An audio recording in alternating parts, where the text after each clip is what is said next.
I'm Eugene the Teacher. Well, I had a great week for Thanksgiving with my in-laws. Why do they call them in-laws anyway? As if you're related only because of a law.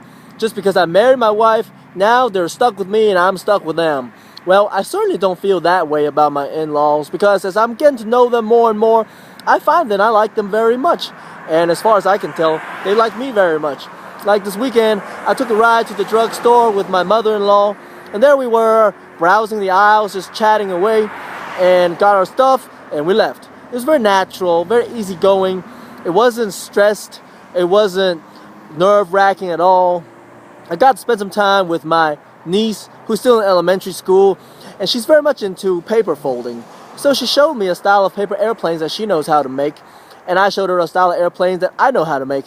I also showed her how to make a Chinese star out of paper, which I guess is not very Chinese because when I was in elementary school, some white American boy taught it to me. And for your information, the fortune cookie is not very Chinese either. Nope. Never laid eyes on one of them until I came to America.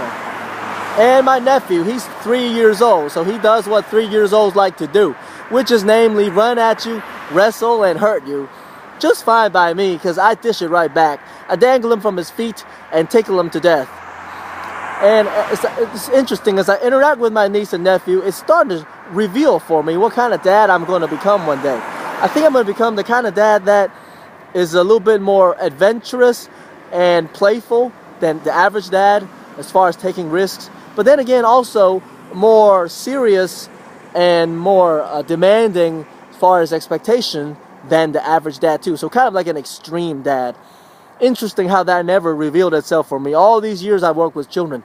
I guess you don't really interact with your students like you do your niece and nephew. You can't really take a student, dangle them from their feet, and tickle them to death. You know what I mean?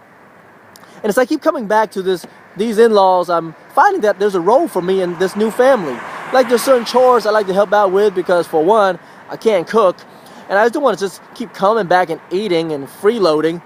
I always want to leave my in-laws in a little bit more blessed state of being than when I arrived. Because if every time I come, the only thing that changes when I leave is the refrigerator is more empty, well then what kind of fun is that? After a while, they're not going to want to see me coming.